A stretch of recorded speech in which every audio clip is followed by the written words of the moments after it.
Good morning बेटा, नमस्कार। आज पढ़ेंगे हम कोई 3 अध्याय चल रहा है उसमें अगला देखो छंद पढ़ेंगे अगला।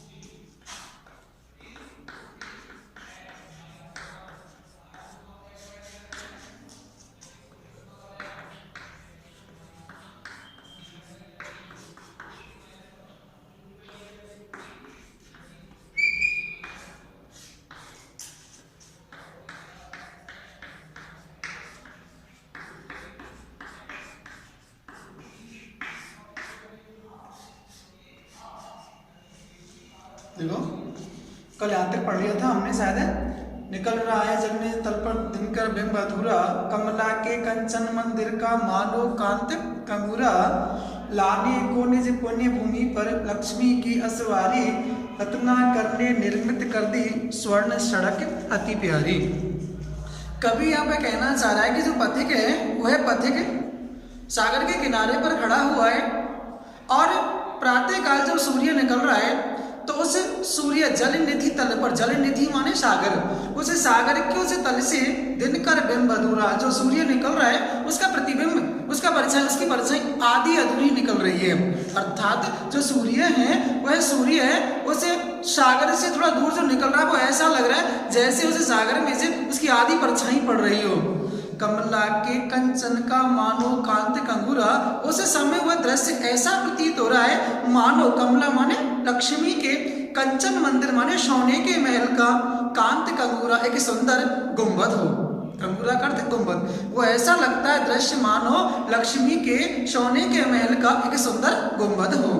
लाने को निज पुण्य भूमि पर लक्ष्मी की असवारी, कभी कहना चाहता है अर्थात वो पथिक है, वो सोच रहा है कि उस समय वो ऐसा लग रहा है दृश्य मानो कि लक्ष्मी की जो सवारी है उस लक्ष्मी की सवारी को इस पुण्य भूमि पर, निज पुण्य भूमि पर, इस पुण्य भूमि पर लाने के लिए स्वयं रत्ना करने निर्मित कर दी स्वर्ण सड़क अति प्यारी।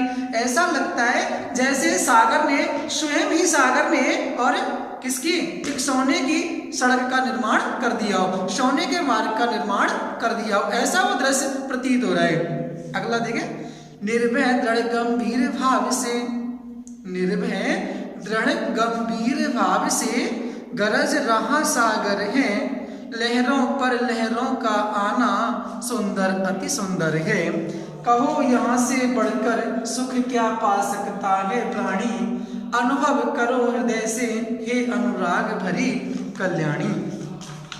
देखो बेटा, निर्भय, निर्भय का अर्थ होता है निडर, निर्भय का अर्थ क्या होता है, निडर।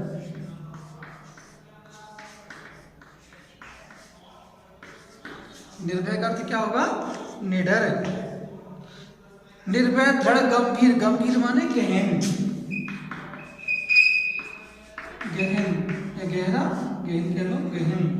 गंभीर भाव से गरज रहा सागर है, सागर माने समुद्र, सागर का क्या होगा, समुद्र। गरज माने गर्जना करना, गरज का अर्थ गर्जना करना।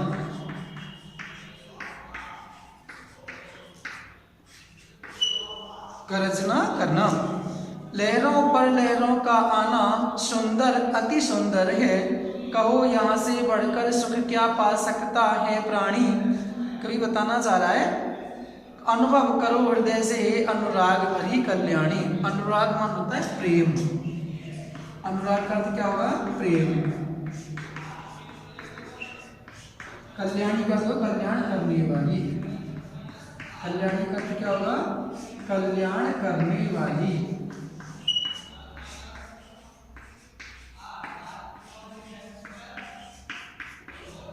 कल्याण करने वाली। अब देखो, निर्भय दृढ़ गंभीर भाव से गरज रहा सागर है, वो पथिक कहना चाहता है कि देखो सामने जो सागर है वह निर्भय, निडर होकर के दृढ़ता पूर्वक गंभीर भाव से, गहनता से गरजना कर रहा है, गरज रहा है।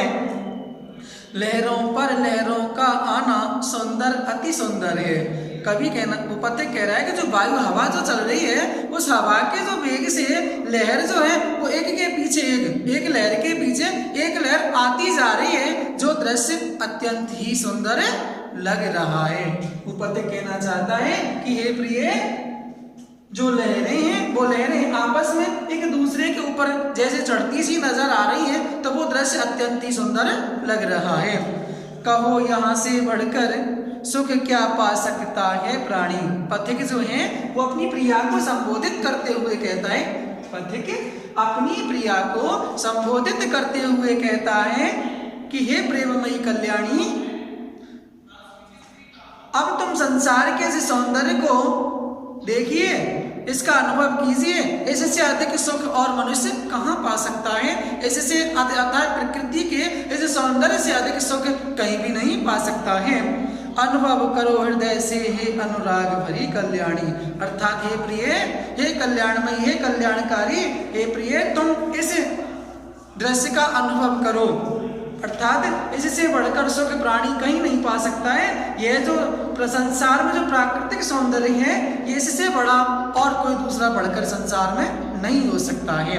अर्थात यहाँ पथिक अपनी उस प्रियतमा को संबोधित करते हुए कहना चाहता है, अपनी प्रिय को संबोधित करते हुए कहना चाहता है, ये प्रिय, जो ये प्रकृति का जो सौंदर्य है, प्रकृति की जो सुंदरता है, इससे बढ़कर और कहीं सुंदरता नहीं मिल सकती है।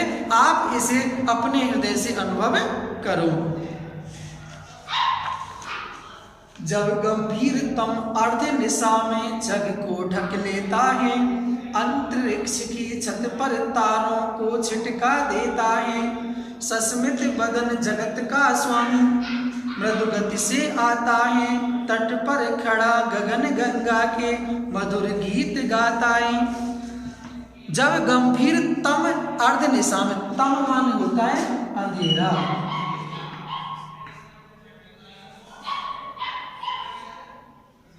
अंधेरा,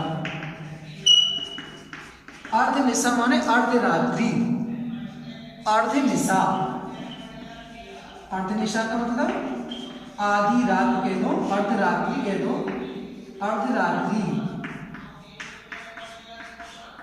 अर्ध रात्रि। जब गंभीरतम अर्ध निशा में, जग माने संसार को, जग का अर्थ क्या होगा, संसार को ढक लेता है, अंतरिक्ष की छत पर, अंतरिक्ष धरती और आकाश के बीच की खुली जगह अंतरिक्ष,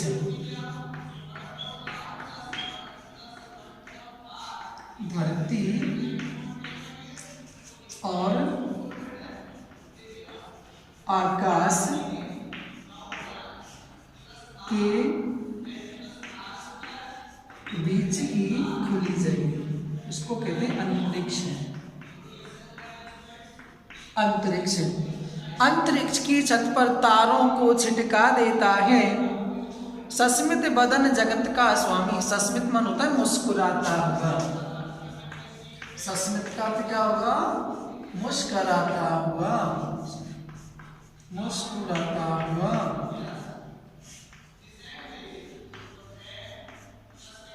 वदन, वदन मान होता है मुख, वदन का अर्थ क्या होगा, वदन का अर्थ होगा मुख। सस्मित वदन जगत, जगत माने संसार, स्वामी माने मालिक, सस्मित जगत का स्वामी, स्वामी माने मालिक। सस्मित वदन जगत का स्वामी मृदु गति से आता है, मृदु गति से आता है, मृदु माने धीमी कह दो, मृदु धीमी गति चाल, मृदु गति से आता है, तट पर खड़ा गगन गंगा के मधुर गीत गाता है। तट माने किनारा, तट का अर्थ क्या होगा, किनारा। तट पर खड़ा गगन गंगा के, गगन माने आकाश रूपी गंगा, आकाश गंगा कह दो आप, गगन गंगा। तट पर खड़ा गगन गंगा का आकाश गंगा। तट पर खड़ा गगन गंगा के चंद्र मधुर गीत गाता है, मधुर मीठे गीत गाता है। देखो,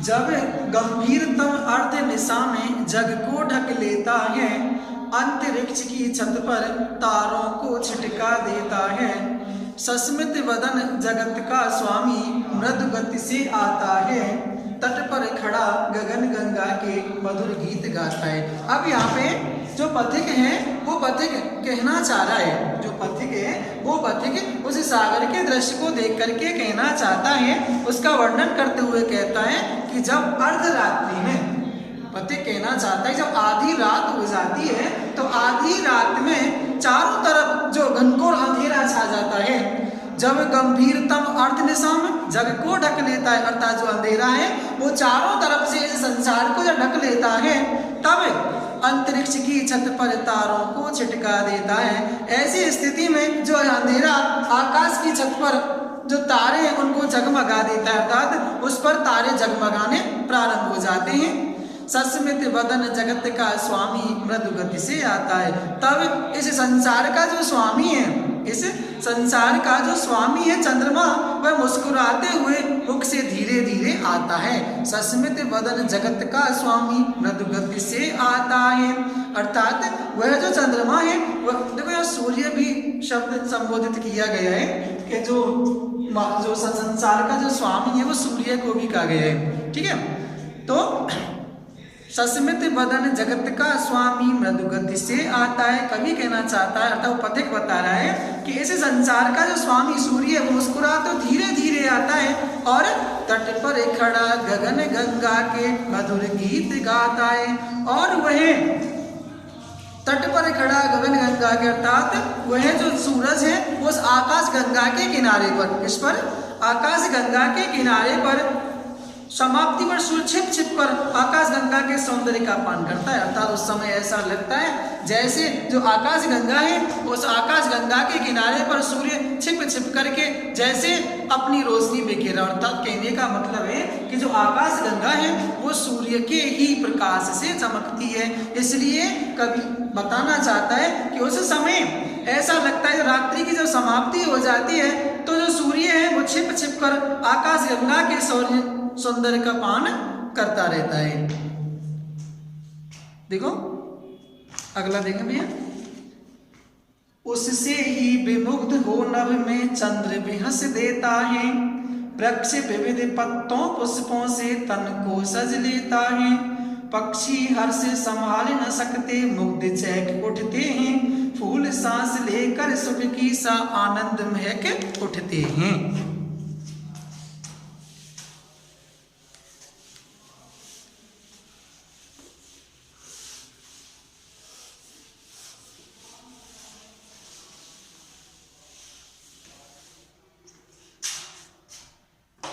उससे विमुक्त, विमुक्त माने होता है रीझ कर, विमुक्त का अर्थ क्या होगा, रीझ कर।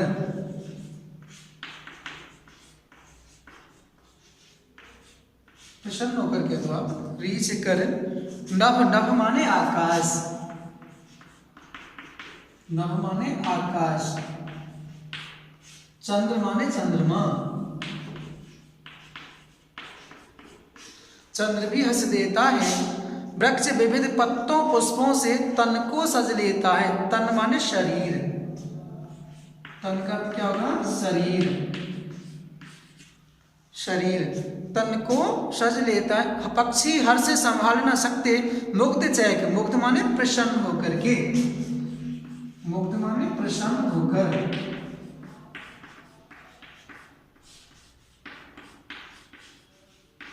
मुग्ध चहक उठते हैं, पक्षी फूल सांस लेकर सुख की शाह आनंद महक उठते हैं। आनंद पूर्वक, आनंद का अर्थ क्या है, आनंद पूर्वक,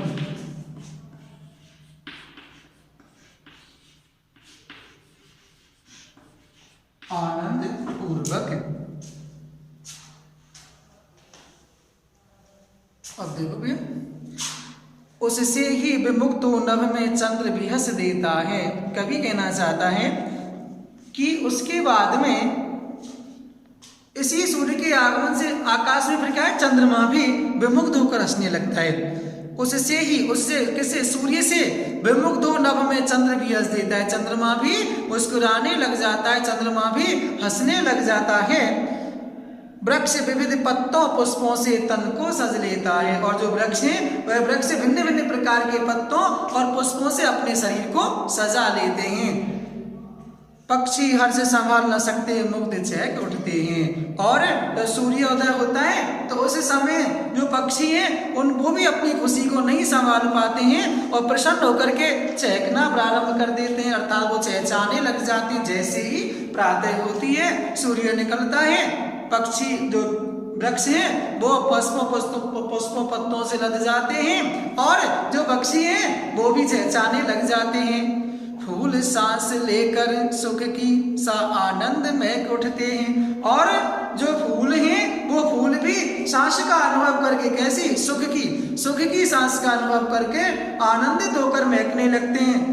आनंदित होकर महकने था, कहने का मतलब है जो प्रकृति है वह प्रकृति पूरी तरह से परिवर्तन पूर्ण हो जाती है, अर्थात सभी तरह का माहौल आनंद से परिपूर्ण हो जाता है, आनंद से पूरित हो जाता है। अब कल आगे बढ़ेंगे भैया। देखो आप बहुत कम देख पा रहे हैं, 11वीं वाले जो बच्चे हैं वो बहुत कम देख पा रहे हैं वीडियो, सब्सक्राइब भी वो बच्चे नहीं कर रहे हैं, बिल्कुल भी बहुत कम समय में वो वीडियो देख पा रहे हैं। तो भैया ज़्यादा से ज़्यादा आप लाइक करें, शेयर करें, सब्सक्राइब करें और वीडियो को ज़्यादा से ज़्यादा देखें आप। अब कल पढ़ा देंगे आगे के छंद को।